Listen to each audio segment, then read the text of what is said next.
हर हर महादेव, सनातन धर्म की जय हो, वंदे मातरम। आज हम चर्चा करने वाले हैं कि दानवों को कैसे महामानव बनाने का प्रयास किया जा रहा है। इतिहास में जितने भी दानव हुए वो सब विशेष समुदाय से ताल्लुकात रखते थे, संबंध रखते थे। भारत देश पर पहला हमला मोहम्मद गजनवी ने किया, जो सोमनाथ का मंदिर तोड़ने के लिए, क्योंकि सोमनाथ का मंदिर बेशुमार सोने से बना हुआ था और बेशुमार रत्न उनकी दीवारों में जड़े हुए थे। उसी चीज का लालच जो है वो गजनवी को यहां तक ले आया और आज ऐसे आक्रमणकारियों को हीरो बनाने का एक प्रचलन चल रहा है। एक योजनाबद्ध तरीके से उनको हीरो बनाया जा रहा है। दानव को कभी दानव होता है, दानव को हीरो कैसे बनाएंगे बताइए? उनकी कितनी क्रूरताओं को छिपाएंगे? पता तो एक ना एक दिन तो पता चल ही जाएगा। पहले तो सब भारतीय यही सोचते थे कि भाई वो होंगे, क्योंकि पहले बंटवारे के बाद आजाद की बात तो है ही नहीं कि आजाद हुए हम कब हुए आजाद? भारतवर्षीय कभी आजाद नहीं हुए। ये आज तक गुलाम है, पहले भी गुलाम है। और एक झूठा इनको बताया गया कि तुम आजाद हो गए हो, तुमसे जोरावर तरीके से झंडा फहराया जाता है, हमने संविधान बना दिया, हमने क्या बना दिया। बनाया इन हरामजादों ने कुछ नहीं, खाली लोगों को भ्रमित किया इन्होंने। हिंदू तो वैसे ही मूर्ख है, इसको जैसा बोलेंगे ऐसा चलेगा। हिंदू का तो शुरू से ही ऐसा रहा है कि हिंदू मूर्ख ही रहा है और अपने आप में बहुत तेज बनता है कि मैं बहुत जानकार हूं, मगर असल में हिंदू मूर्ख है। हिंदू से ज्यादा मूर्ख कोई नहीं। और ये हिंदू दुनिया की ऐसी कौम है जो खुद भी मर रही है और अपने वंशों को, अपनी पीढ़ियों को मरवाने का बंदोबस्त पहले ही करके जाते हैं। ये कभी लड़ाई के लिए आगे नहीं हुए। ये चाटू करता पूछ लो, जिन्होंने मुगलों की गुलामी की। मैं हिंदुओं की बात कर रहा हूं, मुसलमानों की बात नहीं कर रहा। वो अपने धर्म के प्रति अडिग हैं, वो अपने धर्म के प्रति बिल्कुल कट्टर हैं। उसमें कोई सेकुलरिज्म या भाईचारे वाला कंसेप्ट उनमें है ही नहीं। उनमें तो भाई बहन का कंसेप्ट भी नहीं है।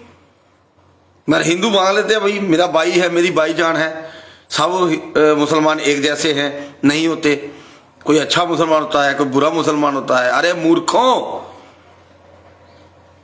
पूरी दुनिया का मुसलमान एक है, वो अल्लाह के नाम पे एक हो जाते हैं। मगर तुम किसी के नाम पे भी एक नहीं हो सकते। अरे जिसने तुम्हें पैदा किया है, तुम उसके लिए नाम, उसके लिए नहीं एक हो सकते हो तुम। हिंदू क्या कर रहा आज की डेट में? हिंदू अय्याशी कर रहा, क्योंकि इनके धर्म गुरुओं ने तो बता दिया इनको कि भैया दुनिया में एक ही बार आए हो तो दोबारा तो आएंगे नहीं। तुम अगला जन्म पता नहीं गधे का बनोगे, घोड़े का बनोगे, कुत्ते का बनोगे। तो वो वाली हरकतें जो है वो इसी जन्म में उन्होंने शुरू कर दी। नेताओं के पीछे पीछे घूमते हैं कुत्तों की तरह। जब नेता की रैली निकलती है, वहां लाठीचार्ज होता है, तब मार खाते हैं गधों की तरह। शर्म हया इनको नाम की कोई चीज नहीं है। सनातनी कहां से है? खुद को हिंदू बोलते हैं, किस तरह से हैं बताइए? बताइए हिंदू की परिभाषा क्या है? हिंदू है कौन? हिंदू तो है नहीं, सनातनी थे।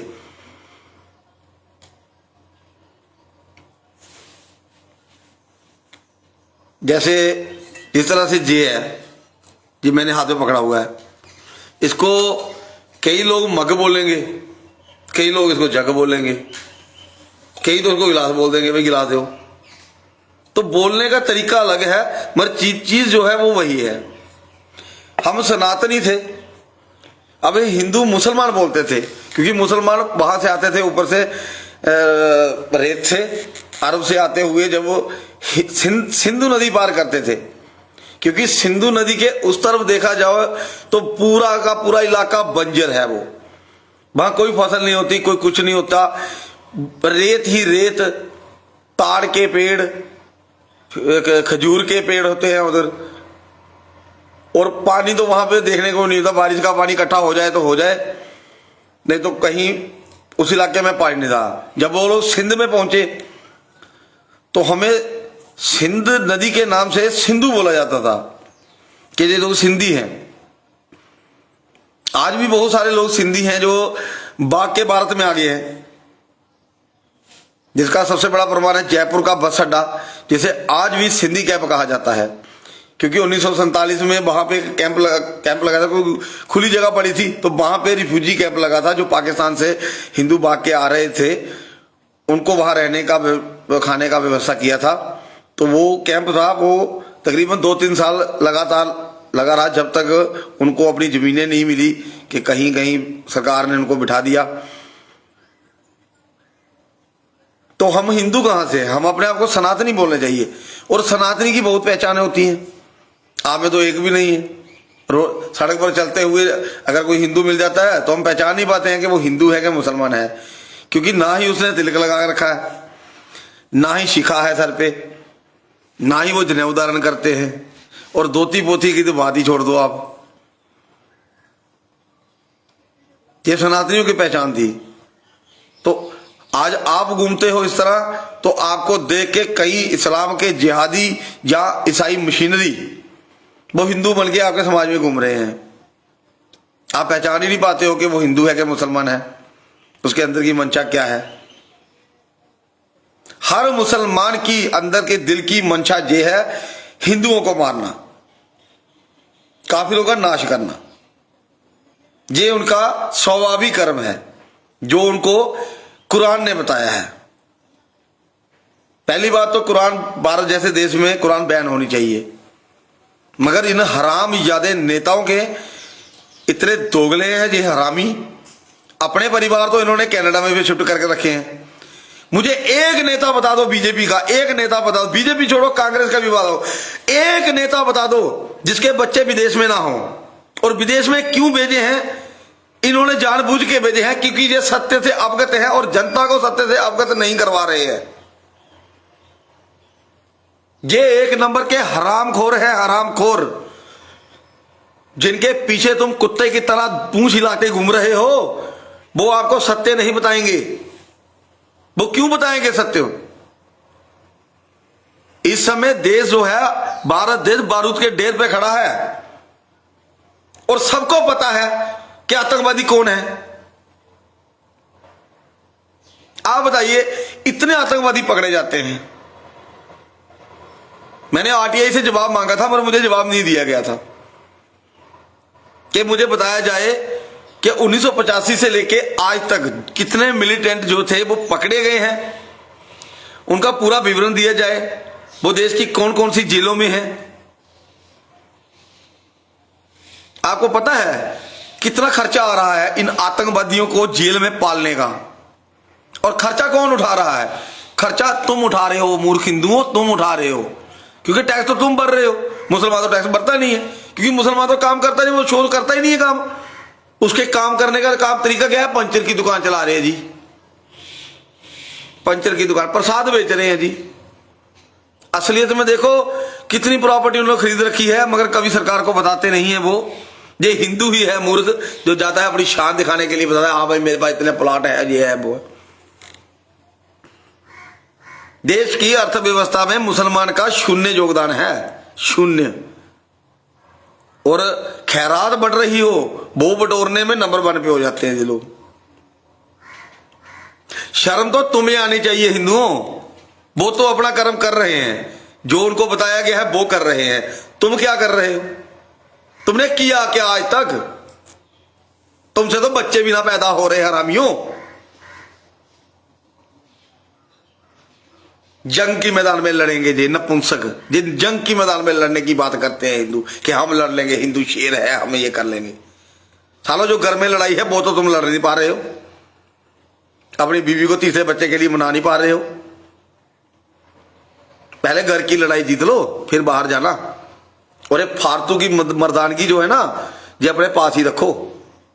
ये फालतू का ज्ञान मत पेला करो कि हम हिंदू भाई शेर है, बस जागने की देर है। जागे कब? गर्दन कटने के बाद। हराम करो, पूरे देश पे कब्जा कर लिया उन्होंने। तुम साला एक एक पैदा कर रहे हो चुंगे का, और वो भी बोलते हो हम इसको नौकर बनाएंगे। क्योंकि नौकर वाली मानसिकता जो है ना, आज जो पीढ़ी ग्रेजुएट हो चुकी है वो बिल्कुल नास्तिक पीढ़ी है। क्योंकि हमारे पास आते हैं, हम देखते हैं, उन्हें ढंग से पांव छूना नहीं आता, सिखाया नहीं माँ प्यो ने। अभी माँ बाप को खुद नहीं आता, इन्होंने खुद नहीं सीखा तो अपने बच्चों को क्या सिखाएंगे। शिक्षा छोड़ दी तुमने ईसाइयों के भरोसे में। डॉक्टर तुम्हें हमारे मोहम्मदी चाहिए, उसकी दवाई असर करती है, बहुत बहुत बढ़िया असर करती है। जहर दे रहे हैं, लेते जाओ और मरो। आप देख रहे हो बड़े बड़े अस्पतालों में जो मर रहे पड़े वो हिंदू ही तो पड़े हैं। प्राइवेट अस्पताल में चले जाओ आप, 5-5 हजार रुपया 10,000 रुपया एक दिन का कमरे का किराया कौन दे रहा है? हिंदू दे रहे हैं। जे बुक्कड़ कहां देंगे? जे बुक्कड़ तो साले एम्स जैसे अस्पताल, सरकारी अस्पतालों में गंदगी मचाए पड़े हैं, ये कहां देते हैं? ये कोई योगदान थोड़ी देंगे। ये सिर्फ मस्जिद में दसवंत देना नहीं भूलते हैं। वो दसवंत हिंदुओं ने स्टार्ट किया था, हिंदुओं का था, ठीक है। हिंदुओं ने स्टार्ट किया था कि अपनी कमाई का 10% जो है वो मंदिर में दान करेंगे। तभी तो हमारे देश में इतना सोने, मतलब इतने बड़े बड़े मंदिर हुआ करते थे, इतना पैसा था। आज मंदिर जो है वो खाली हो गए हैं। आज कितने मंदिर जो हैं भारतवर्ष में खाली पड़े हैं। खाली क्यों पड़े हैं? तुम हिंदुओं की नालायकी की वजह से, हराम करो, तुम्हारी हिंदुओं की वजह, नालायकी की वजह से। क्योंकि तुम राजनीति में हो, तुम सोचते हो यार मंदिर है हमारे गांव में, कमेटी बनाते हैं। तुम कमेटी बनाते हो और सन्यासी को ये चीज पसंद नहीं होती कि तुम कमेटी बनाओ, वहां पे नेतागिरी करो। ये चीज सन्यासियों को नहीं भाती है। तो तुम लोग क्या करते हो? अपनी नेतागिरी बंद नहीं करते हो, उल्टा बाबा को ही वहां से चलता कर देते हो। क्योंकि तुम तो श्रेष्ठ हो ना भैया। हिंदू तो इतना श्रेष्ठ है, आज की तारीख में इतना श्रेष्ठ है, बिना पढ़े इतना श्रेष्ठ हो कैसे गया? कभी कभी हमें आश्चर्य होता है कि भैया जो बात है हम नहीं जानते, भैया हिंदू कैसे जानता भी? तो फिर बात चलती है, पढ़ना तो, किताबें पढ़ना तो आज से 30 साल पहले छोड़ दिया हिंदू ने। आज किस पे चल रहा है? आज एक दूसरे से सुनी हुई बातों पे, या फिर ये जो कंजरों का जो बनाया हुआ है, ये फेसबुक, इंस्टाग्राम, ये जो है इस पे चल रहा है। तो पता चलता है कि देश में हालात क्या होंगे। मगर देश के हालात इस पे भी दिखाए जा रहे हैं कि देश की स्थिति क्या है। वो चीज हिंदू नहीं देख रहा है। वो हिंदू क्यों नहीं देख रहा वो चीज? हमारे गुरुजी 25-30 साल से आपको समझा रहे हैं हिंदू, और उनकी कही हुई भविष्यवाणी कोई भी गलत नहीं हुई। और अब ये भविष्यवाणी है कि 2029 में इस देश का प्रधानमंत्री मुसलमान आएगा, और एक बार मुसलमान प्रधानमंत्री आ गया तो वो, उसको ज्यादा समय नहीं चाहिए, वो 6 महीने के अंदर अंदर ऐसे ऐसे कानून पास कर देगा कि हिंदुओं का यहां रहना मुश्किल हो जाएगा। हिंदू खुद ही भागने लगेंगे, और ये खुद ही, जो पैसे वाले हैं वो तो भाग जाएंगे, जो गरीब है मरेगा कौन? गरीब आदमी मरता है। 1947 में कौन मरा, कौन कटा? गरीब ही कटे, जिनकी जमीन जायदादें थी। अब छोड़ने का मन तो नहीं करता ना किसी का। तो जिहादियों के निशाने पे आ गए वो लोग। कितना कत्लेआम हुआ सिर्फ एक नालायक को प्रधानमंत्री बनाने के लिए। एक नालायक आदमी, उसको प्रधानमंत्री बनाने के लिए ये सब कत्लेआम हुआ। तो कौन सा सुख पाया उसने? तुम्हें पता है किसी को जवाहरलाल नेहरू किस बीमारी से मर रहा था? पता है आपको? किसी को नहीं पता है, और जानने की उत्सुकता भी नहीं है किसी में। क्योंकि हिंदू तो मरा पड़ा ना, उसके तो ब्रेन में अटैक कर दिया, सीधा दिमाग पे वार कर दिया है, सुन्न हो गया, इसका दिमाग सुन्न पड़ा है। इसको इतना पता है कि शाम को 5-6 बजे ठेके पे जाना है, वहां से बोतल लानी है, इतना पता है इसको। बाकी इसको कुछ नहीं पता। मंदिरों में तो हिंदू आते नहीं है, और तुम प्रतीक्षा क्यों कर रहे हो? 2-3 साल, ज्यादा से ज्यादा 5 साल रह गए। 5 साल के बाद आपको कोई भी सन्यासी बाहर नहीं मिलेगा। ये अभी 2-3 साल है, 2-3 साल चलता रहेगा। उसके बाद कोई भी सन्यासी आपको नहीं मिलेगा। तुम मिलने जाओगे मठों में, वो मठों में भी नहीं मिलेंगे तुम्हें। क्योंकि क्यों आने दें भैया? तुम लोग भाई उनसे ज्यादा श्रेष्ठ, जहां इस देश में ब्राह्मण सबको बनना है मगर ज्ञान किसी को प्राप्त नहीं करना है। और ये हिंदू साले इतने चूतिए हैं, मोदी के चक्कर में शंकराचार्य जी को गाली निकाल रहे हैं। बताइए, जो गौ माता को राष्ट्रीय माता घोषित कराने के लिए प्रयास कर रहे हैं। क्या बीजेपी क्या कांग्रेस, सब एक ही थाली के चट्टे बट्टे हैं, ये सिर्फ लोगों को लड़ाते हैं, शाम को इकट्ठे होते हैं। सबको पता है राहुल गांधी पप्पू है, पता है ना, फिर भी उसके पीछे घूम रहे हैं। उसकी रैली में देखो कितने उसे हाथ मिलाने के लिए। अरे पप्पू से क्या हाथ मिलाना, अरे वो तो वर्ण संकर औलाद है। वो जैसे वर्ण संकर उत्पन्न होता है ना, तभी बोलते हैं ना कि अगर शादी करनी हो तो अपनी बिरादरी में करो, मतलब अपने जैसे ब्राह्मण ब्राह्मणों में करें, राजपूत राजपूतों में करें, तो उनका वंश जो है, उनके जो औलाद आगे होगी वो बुद्धिमान होगी। अब दादा मुल्ला उसने फंसा ली थी देश की प्रधानमंत्री इंदिरा गांधी, लव जिहाद किया उसने फंसा ली भाई उसका बाहुबल है भाई।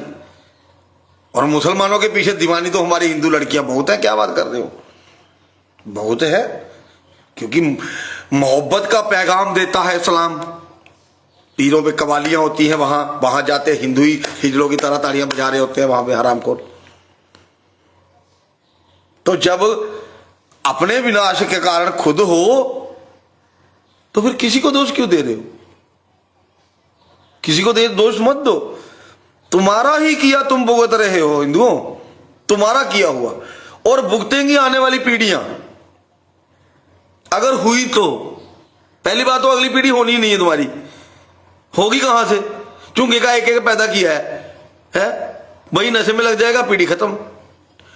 और आज सोशल मीडिया के माध्यम से एक संदेश देने वाला हूं समस्त हिंदुओं को।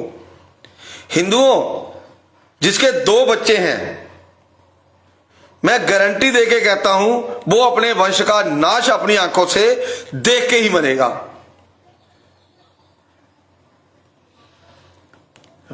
हिंदू है कहां महाराज? हाँ महाराज, ओम नमो नारायण।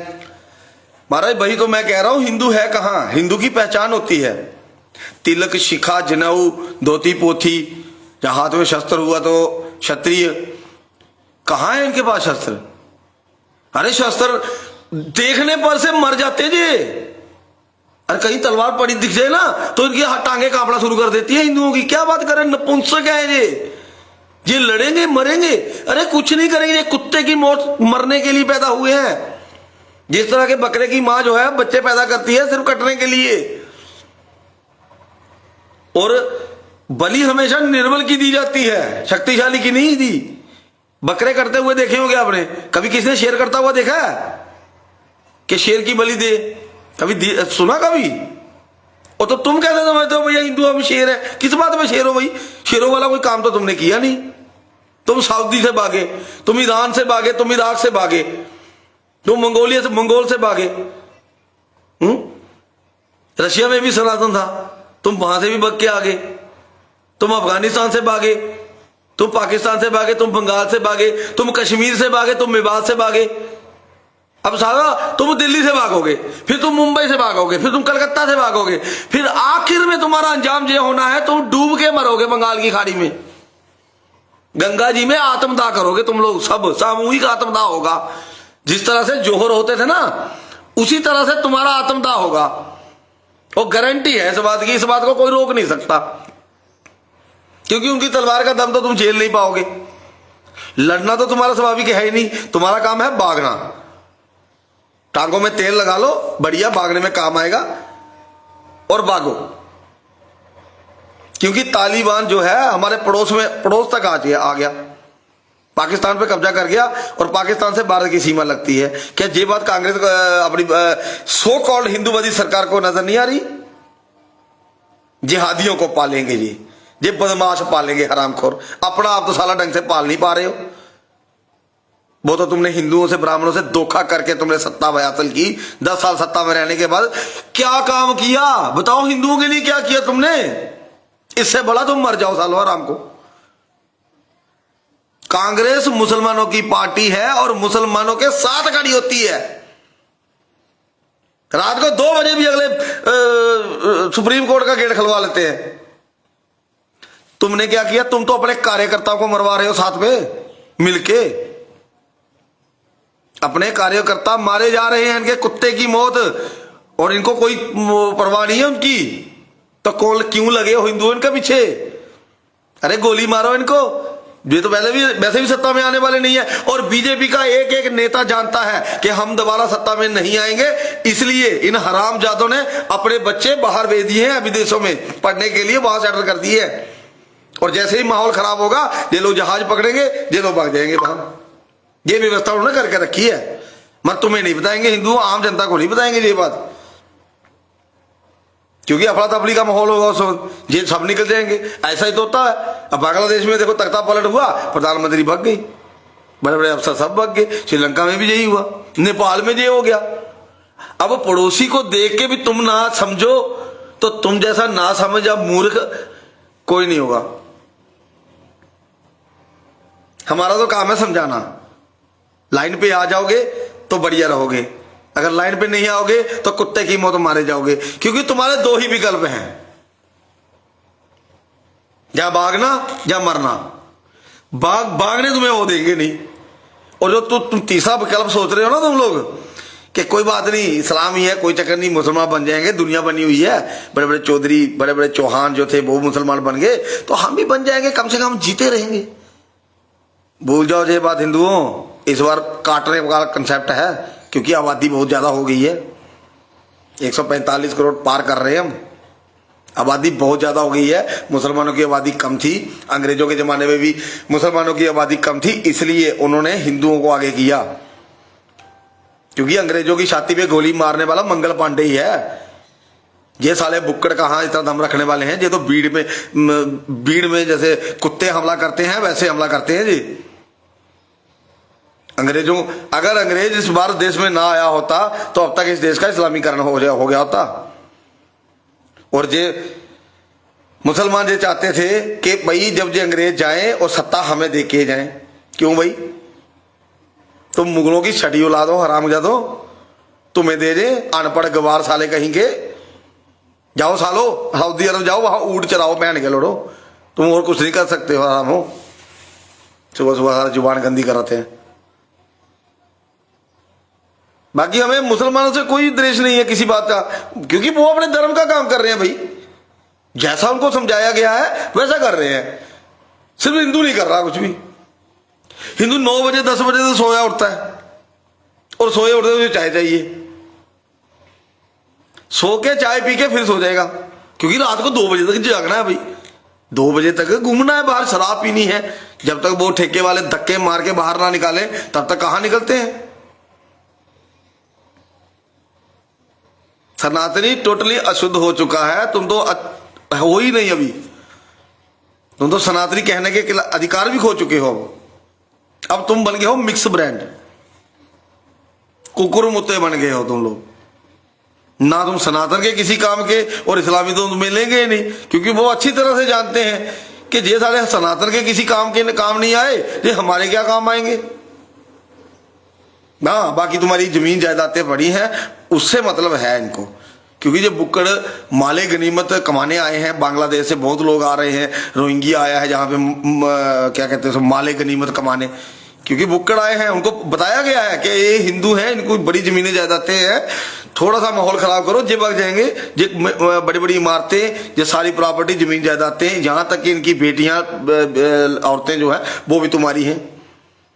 तो इसीलिए बंदे आ जाते हैं आराम से, गांव गांव घूम रहे हैं, हमारे चादर बेचने के बहाने, चाहे कुछ बेच रहे हैं, पहाड़ों पे जा रहे हैं, और जोरावर तरीके से सरकार इनके साथ है, पुलिस इनके साथ है। ये हमें सिर्फ हिंदुओं को दिख नहीं रही ये बात है। हम जम्मू कश्मीर के में रहते हैं, मेरा जम्मू कश्मीर का जन्म स्थान है, तो मैं ये सब जानता हूं, हमें पता है कैसे कैसे इस्लामीकरण हुआ जम्मू का। जम्मू में तो मुसलमान थे नहीं, जम्मू में एक भी मुसलमान नहीं था।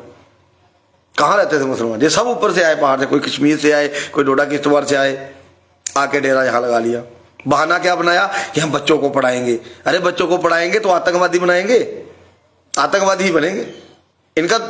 इनका सबसे निम्न वर्ग से लेके सबसे ऊंचे वर्ग तक सबके सब आतंकवादी हैं। सारे हम जैसा सामने दिख रहा है तुम्हें सब कुछ, फिर भी तुम भाईचारा रखते हो उनके साथ, तो तुमसे बड़ा जिहादी कोई नहीं। फिर अगर तुम हिंदू हो के मुसलमान के साथ संबंध रखते हो, उसको भाई मानते हो, तो तुम्हारे जैसा बेईमान बंदा कोई नहीं। तुम अपने धर्म के साथ बेईमानी कर रहे हो और अपने परिवार के साथ बेईमानी कर रहे हो, और इस बेईमानी की कोई सजा नहीं हो सकती। पूरी दुनिया का मुसलमान एक है, इसमें कोई अच्छा वाला कंसेप्ट नहीं है कोई। आप लेके आ जाओ, मुसलमान लड़की को लेके आ जाओ, हिंदू लड़के से शादी भी कर लेगी, मगर उसके बच्चे इस्लामिक बनेंगे, हिंदू नहीं बन सकते, होते ही नहीं है। ऐसा कोई उदाहरण नहीं मिला मुझे। हाँ, ऐसा देखने को मिला है कि लड़के ने भी बाद में इस्लाम कबूल कर लिया। ऐसे बहुत रेयर केस हैं जो मुसलमानों की लड़कियां हिंदुओं के घर बस जाएं और आजीवन वहां रहे, नहीं रह सकती, क्योंकि उनको लत पड़ चुकी होती है, आदत पड़ चुकी होती है बचपन से ही। वो किसी एक मर्द से संतुष्ट नहीं होती हैं, क्योंकि उनके अंदर चाचा फूफा सब जान ही है। इतने गंदे धर्म में जा रहे हो हिंदू, सोचो कल को ऐसे गंदे धर्म में रहोगे, गंदे मजहब में तुम रहोगे तो कैसे जी पाओगे। इससे बढ़िया तुम मर जाओ। और मैं खुद बोल रहा हूं ईमानदारी से, लोग बोल रहे हैं ना गृह युद्ध होगा, गृह युद्ध नहीं होना, नरसंहार होना हिंदू का। और मैं बोलता हूं जितना जल्दी हो जाए इतनी जल्दी काम निपटे, जितना जल्दी हो जाए बहुत बढ़िया है। मैं तो खुद को सिफारिश करूंगा, अगर मेरा कोई अप्रोच बनी वहां तक तो मैं खुद सिफारिश करूंगा जल्दी से जल्दी, क्योंकि सबसे पहले काटे जाएंगे सेकुलर हिंदू, जो उनको भाई मानते हैं, सबसे पहले उन्हीं को काटेंगे। अरे जिन्होंने अपने भाइयों को नहीं छोड़ा, अपने भाइयों को मार के सत्या हत्याली, तुम्हें छोड़ेंगे? अच्छा, उसके बाद नंबर आएगा प्रशासन से टकराने का। सबसे पहले पुलिस वाले मारे जाएंगे, ठीक है, और पुलिस वाले मारे कहाँ जाएंगे, पुलिस वाले भाग जाएंगे। आर्मी तो गृह युद्ध की स्थिति में आर्मी नहीं लगाई जाती, आर्मी की जगह बीएसएफ जो पैरामिलिट्री फोर्सेस लगाई जाती है, जिसमें आधे से ज्यादा इस समय मुसलमान भर्ती कर लिया उन्होंने। आईएएस अफसर, आईपीएस सब मुसलमान बन चुके हैं इस वक्त देश में, पूरा तरह से एक तरह से जैसे कब्जा होता है इस तरह से कब्जा कर चुके हैं वो। अब तो कुछ चाहकर भी कुछ नहीं कर सकते। हाँ, हमारे गुरुजी की बात मानी होती, आज से 20 साल पहले इनका आर्थिक बहिष्कार किया जाता, तो क्योंकि ये किराए की दुकान लेके धंधा जमाते हैं, और जब कोई सामान ही नहीं खरीदेगा तो 2-4 महीने के बाद दुकान बंद करके चले जाते हैं दूसरी जगह। ऐसा हुआ नहीं, ऐसा किसी ने किया नहीं, क्योंकि हिंदुओं ने उनको खिलाया।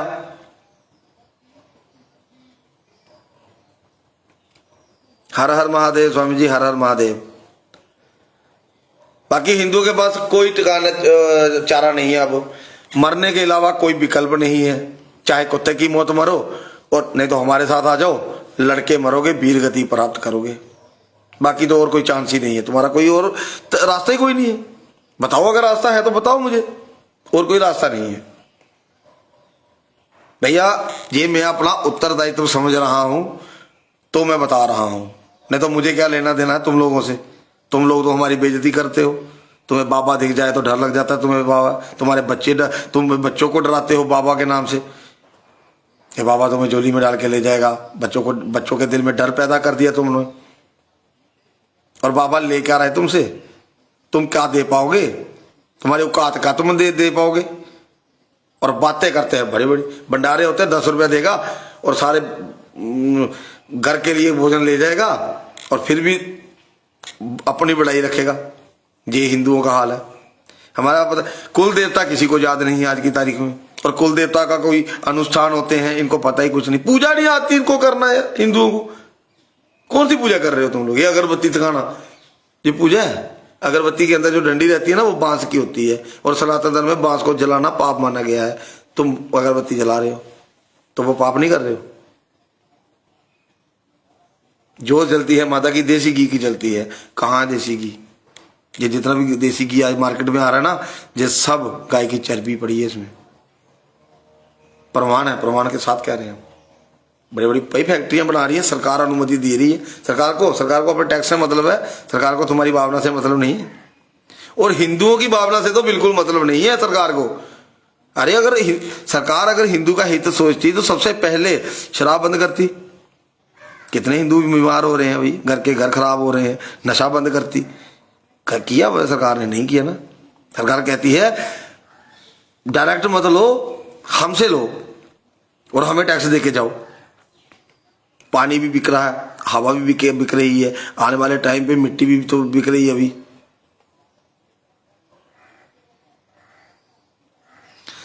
फ्यूचर के कभी चेंज होते हैं।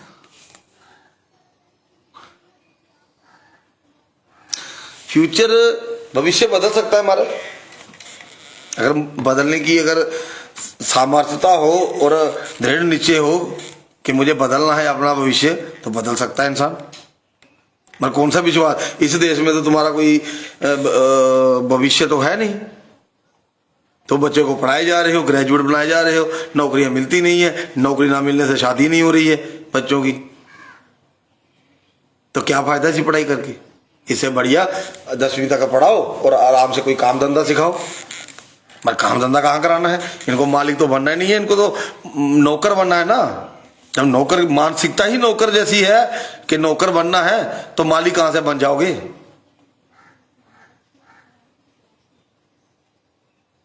बाकी एक बात करने जा रहा हूं आपसे, जो रियल मैं अपने आंखों देखी की बात बता रहा हूं। हमारे उधर एक पंडा आता था जम्मू में, कश्मीरी पंडा एक आता था, हमारे घर पे आता था, साल में एक बार चक्कर लगाता था। वो दादाजी के पास आता था, रात में रुकता था। तो दादाजी ने उस समय उसको, मैं छोटा सा था तो दादाजी इसको बोलते थे कि भैया यार देख, कश्मीर के हालात कुछ ठीक नहीं लग रहे। ये मेरे ख्याल में सन 88-89 की बात है, मेरे ख्याल में 87-88 की बात है, उसके साल 2 साल के बाद कांड हो गए। तो दादा ने बोला कि भैया थोड़ा देखो, इनका हालात देखो, कश्मीर में थोड़ा हालात खराब हो रहे हैं, ये मुसलमानों को ज्यादा हवाओं मत दिया करो आप लोग, क्यों आपको अपनी जमीनों में क्यों। तो उस पंडे का जवाब ये था कि भैया मैं क्या करूं, जमीन है, बाग है मेरे पास, अब वो बागों को संभालेगा कौन। मेरा बेटा जो है वो तो दिल्ली में रहता है, नौकरी करता है वहां, और बहू भी वहीं पे है, तो हम बूढ़ी और बूढ़ा ही घर पे हैं। तो इतने बाग हैं हमारे, अखरोट के, सेब के बाग हैं, वो हमने मुसलमानों को ठेके पे दिए हुए हैं, वही हमारा घर का सारा काम करते हैं, हमारी जमीनों की देख रेख करते हैं। तो ये ऐसा मत बोला करो, इसे नफरत फैलती है। दादा ने बोला कि यार मुसलमान सगा तो होता नहीं है किसी का, पर चल तूने सगा बनाया तो होगा कोई, भाई जो करेगा सो भरेगा। ये मेरे सामने बात हुई है। और उससे बराबर 1-2 साल के बाद ना ये कांड हो गया, और वो पक्के ही जम्मू आ गए। और फिर हमारे दादा के पास आया, तो फिर दादा मेरे ने बोला कि बेटा बनी जी, मैंने बोला था ना आपको हालात खराब हो जाएंगे। तो वो पंडा बोला कि यार काश आपकी बात मानी होती, मैं जमीन ऐसे पड़ी रहने देता, उसको तार मार के चारा बंद कर देता, तो किसी की हिम्मत नहीं होती। आज भी वो जमीन जो है वो कश्मीरी मुसलमानों के पास है, जमीन पे पट्टे पे नाम हिंदुओं का लिखा हुआ है, मगर अपनी जमीन में जाने का अधिकार नहीं है उनको। और ये एक संवैधानिक देश में हो रहा है, ये जो देश संविधान से चलता है नहीं, ये देश संविधान से नहीं चल रहा, ये देश चल रहा है पैसे से। संविधान से कुछ नहीं होता। संविधान कौन मान रहा है? अरे जज तक ना मान रहे, क्या बात कर रहे हो आप, और आप संविधान को बचाओगे। आपने हिंदुओं ने बस मुंडी हिला दिया, काबू कर लिया 47 में।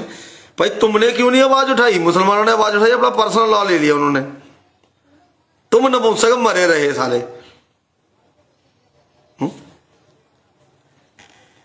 मरो, हमारा क्या जा रहा, हमने तो सब त्याग दिया है, हमारा तो कुछ है ही नहीं। हम तो खाली तमाशा देखेंगे तुम्हारी मौत का, कुत्ते की तरह मारेंगे तुम्हें घर से निकाल निकाल के। हमने तो अपनी व्यवस्था कर रखी है, तुम्हारा क्या होगा हिंदू? कोई नहीं तुम्हें बचाने आएगा, कुत्ते की मौत मरोगे तुम लोग, और प्रेत बन के भटकोगे, क्योंकि पेड़ भी कोई नहीं छोड़ा तुमने। प्रेत बन के बैठोगे कहाँ? प्रेत बैठता है बरगद के पेड़ पे या पीपल के पेड़ पे, वो तो तुमने काट दिए। कहाँ रखा? पीपल का पेड़ कहाँ है आज? मिलते ही नहीं है। और जहां सनातनी होता है, पीपल के पेड़ भी वहीं उगते हैं। कश्मीर में एक भी पीपल का पेड़ नहीं है। अब नहीं यकीन है, किसी से पूछ लो, फोन करके आप गए संपर्क में हो, एक भी पीपल का पेड़ नहीं है, एक भी बरगद का पेड़ नहीं है। मुसलमानों ने ढूंढ ढूंढ के जलाया वो, क्योंकि वो सनातन के निशान है, पूरे निशान मिटाने की तैयारी है। और तुम लोग मिटो, हमारा क्या जा रहा? हमारा कुछ नहीं जा रहा। हम तो ऐसे हाथ खड़े कर दिए टोटली, महादेव छोड़ा डोर, देखा जाएगा जो होगा। जब हम तक आएंगे ना, छठी का दूध तो हम ही याद कराएंगे। मगर हम क्यों लड़े भाई, हिंदू तुम्हारे लिए क्यों लड़े? तुम कितना हमारे लिए खड़े हो रहे हो। आज हम तुम्हें संगठित कर रहे हैं, तुम्हें अपना नंबर भी दे रहे हैं कि भैया हमसे संपर्क करो, हम तुम्हें पूरे तरीके बताएंगे, 10-15 दिन हमारे पास रहो, हम तुम्हें ज्यादा नहीं तो इतना तो कर देंगे ताकि तुम अपनी रक्षा कर सको। मगर नहीं, तुम्हें नहीं करना है, तुम्हें नौकरी करनी है, तुम्हें पैसे कमाने हैं, तुम्हें ये करना, कमाओ। अरे कमाओ भाई कमाओ, बेकार तो हम हैं जो बेकार बैठे हुए हैं। तुम तो वही काम वाले हो भाई, तुम तो काम करो, ठीक है। दलित तो फिर कूटे जाएंगे, 1947 में भी कूटे थे मुसलमानों ने बहुत दबा के। ये जो बोले दलित मुस्लिम भाई भाई, अरे वो अपने भाइयों के भाई नहीं है, वो अपनी बहनों के भाई भी नहीं है। तुम्हारे भाई कब से बन गए?